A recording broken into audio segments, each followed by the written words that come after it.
Welcome to the Feud recap. It follows the continual rivalry between Joan Crawford and Bette Davis. Set in 1962, Marilyn Monroe had just won Best Actress of the Year. Shocked with the recipient, she wants another Best Actress of the Year, so she reads through all of the available scripts. She searches for more stories, landing on What Happened to Baby Jane, a horror thriller. With her career dwindling, she invites her rival into the scene, promising her a cut of redemption and a chance to get her life back. Rob is sent off to enlist Jack Warner to invest in their film. Initially hesitant, he is convinced at the guaranteed first payment. The rivals work together on their first few scenes on the day, congratulating each other and going to a famous journalist's place for dinner, Hedda Hopper, but they decide against disclosing any details about the productions or anything harmful to the other person. The rivalry began early, when Joan was succeeding in her career, standing up to roles she didn't have dignity in playing. That was when she signed to Warner and got an Academy Award for the same role that Bette had passed up. After that, she got smaller roles like Shop Girls and Slatterns. She was eventually reduced and laid off, still with hatred for Joan though, blaming Joan for her fall off. Warner wants to upgrade their initial showing and encourages Robert to stir the drama. He gives Hedda an anonymous tip that Joan's tits are too perky. Reading the newspaper, she assumes it was Bette. She retaliates by telling Hedda about how she's so old, she's looked like she's never had a great day in her life. She catches Bette and Rob having long weekends and coaching lessons, so she invites over Rob, pretending that her and Peter had just broken up and needs someone to console her, but she makes her advances on him and he rejects her, wanting to keep his marriage alive. Peter walks in and Joan breaks it off with him. Joan used a rival newspaper to lodge her article on her breakup with Peter, and she discusses a pressing matter. When her late husband, Alfred Steele, died, he left her Pepsi Cola and all its debts. She is struggling to stay afloat, but Hedda encourages her, saying all she needs now is an Oscar and she will be able to survive for 5 more years. Bette meets her love interest in the show, Victor Bueno, and finds her daughter Barbara flaunting to men on set, so she drags her home and sends her to Maine for the rest of the summer, and she too calls Rob over for support and they start making out. Staying all night at her place, he barely gets home before their alarm. His wife Harriet Foster assumes he cheated again. They continue producing scenes for the picture, and on short notice, they cast Barbara, or BD,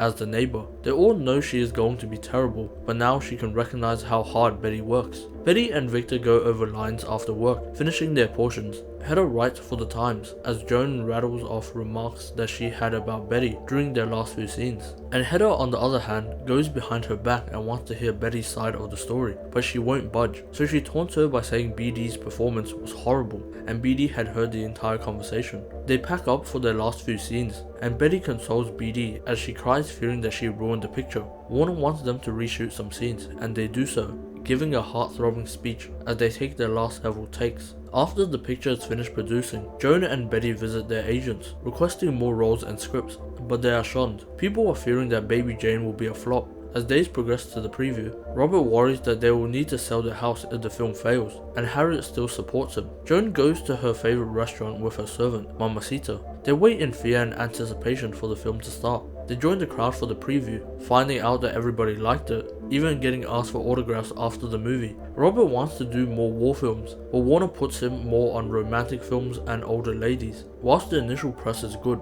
Bette and Joan are supposed to go on a press tour to promote the film more, but Joan opts out, being angry and bitter that there aren't more offers. So Bette takes on the tour alone. Robert takes Bette out, giving her the 1 millionth ticket sold, admitting that they should be drowning in offers after the film, but the industry is just built on a men's club. Mamacita sits down Joan, as the Oscars have been announced. She wasn't nominated. Joan is disheveled after not being nominated, but Hedda suggests another plan, to influence the Academy to vote against Bette, and another plan sets into motion. She will ask the other nominees to accept on their behalf, collecting the nominees like the Infinity Stones. She then convinces the head of the Academy to allow her to present Best Director. On the night of the annual Oscars, Joan gets dressed up for the occasion. Suka advises her against accepting the award, knowing it is just to spite Bette, and it will leave a sour taste for all the studios, minimizing her chance at more offers, but she does so regardless. Presenting Best Director to David Lean, Frank Sinatra presents Best Actress to Anne Bancroft, meaning Bette lost, and Joan accepts the award on her behalf, flaunting to all of the press. Betty's hatred for Joan strengthens, and Joan takes the Oscar home. Time flies by as Joan finishes her next film, called Straitjacket, about her starring as an axe murderer, going on tour for the movie, whilst Bette returns to TV. Aldrich continues his films, with none of them picking up steam, and most deemed to be flops, but he comes to his senses and returns to Warner,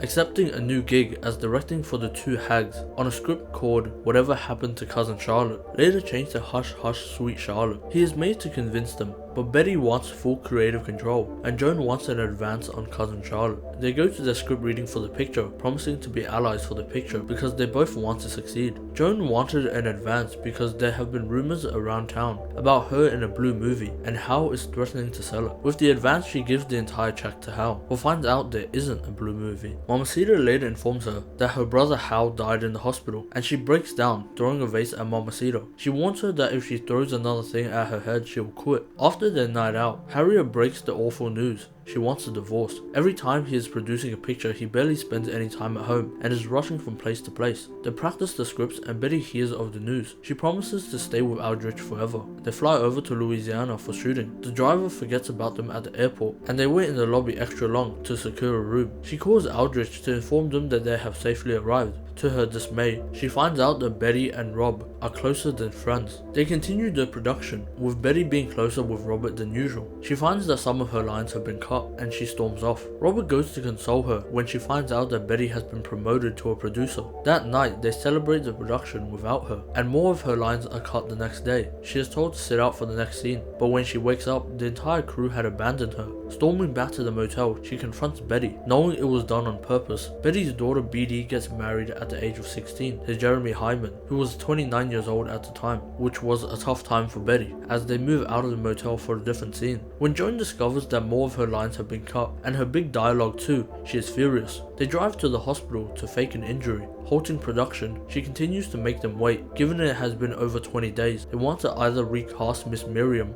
or let a doctor examine her, and if the diagnosis is fake, Fox will sue her. She undertakes the examination, and the conclusion is that it is fake, but against her contract, she continues to strike. She is later given a cease and desist for the breach of contract, but she continues to hold the production hostage. They are unable to recast because no other actress will take the role from her, but they reach out to Olivia de Havilland, one of Betty's friends, who accepts the role as Miss Miriam. Outraged by the news, she throws a vase at Mamacita, and she reaches her breaking point. Mamacita quits the servant job for Joan. Ecstatic to work with Bette, Olivia arrives on set. Months pass and Joan has sold her house and moved into a smaller apartment, getting a puppy and checkups from the doctor regularly. She had a buccal procedure done early, where they would remove her 3 back teeth to get a deeper jawline, and Mamacita agrees to work only part-time, 3 times a week. She is casted in small independent productions, like Trog, and writes a book about how to keep looking beautiful. Visited by Kathy, her daughter, she explains that Christina is writing a book about her emotional and physical abuse as children. Victor later informs Bette that Joan has been diagnosed with pancreatic cancer, urging her to call because it might be their last chance, and they are more similar than it seems, but she can't build up the courage to talk to her again. Years pass and Joan's health deteriorates more. She has hallucinations of Hedda being alive, and Bette visiting her to have a girls' night, but Mamacita knows that no one was there. Shortly after, she has a heart attack and dies. Bette had a falling out with BD after she tried to swipe at their children for having a tantrum. The Academy commemorates Joan with a 2-second picture on screen for over 45 years work in Hollywood. This is where the series ends. For another rivalry,